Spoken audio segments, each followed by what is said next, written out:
ओम. मी भास्कर मोघे पाटील, योग शिक्षक यवतमाळ.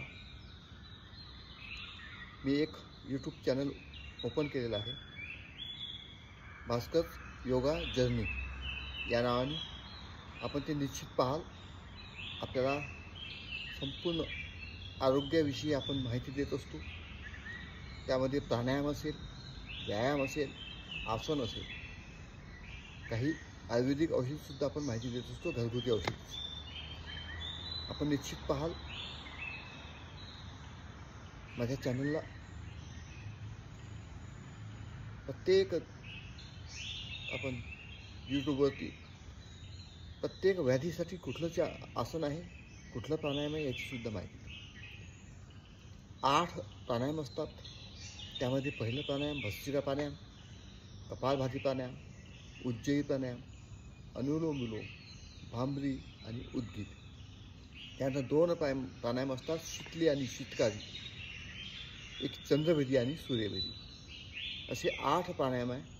जर आपण 8ही प्राणायाम नियमित केले, 8 पैकी 6 प्राणायाम हे जर आपण नियमित केले, जे पहिले सांगितले ते, तर निश्चित आपण आरोग्यापासून आपलं आरोग्य चांगलं राहील. आपण निरोगी जगण्याचा एक प्रयत्न करूया.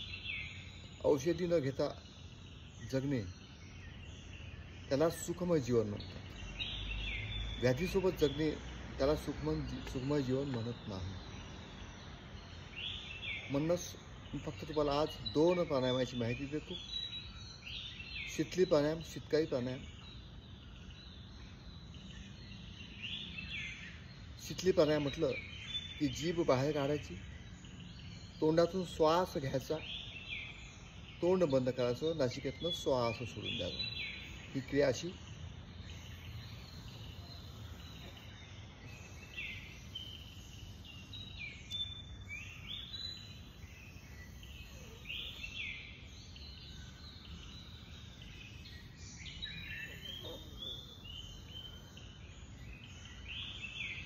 याला म्हणतात शीतली प्राणायाम. शीतमय थंड, शरीर थंड करणे. याचा दुसरा आहे शीतकारी प्राणायाम. दाताला दात भिडवायची, तोंडातून श्वास घ्यायचा, नासिकेतनं श्वास सोडायचा.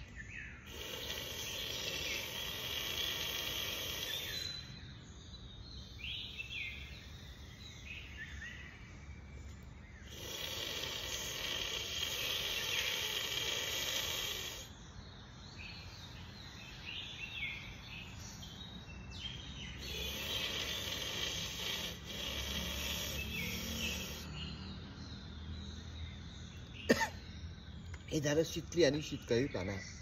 याचे फायदेसुद्धा तुम्हाला सांगतो मी. याने आपलं कितीही उष्णतामान वाढलं असेल शरीरामध्ये, त्याला थंड करणं. कितीही आपलं आतमध्ये टेम्परेचर वाढलं असेल, 5 मिनिटात शरीर थंड करणं.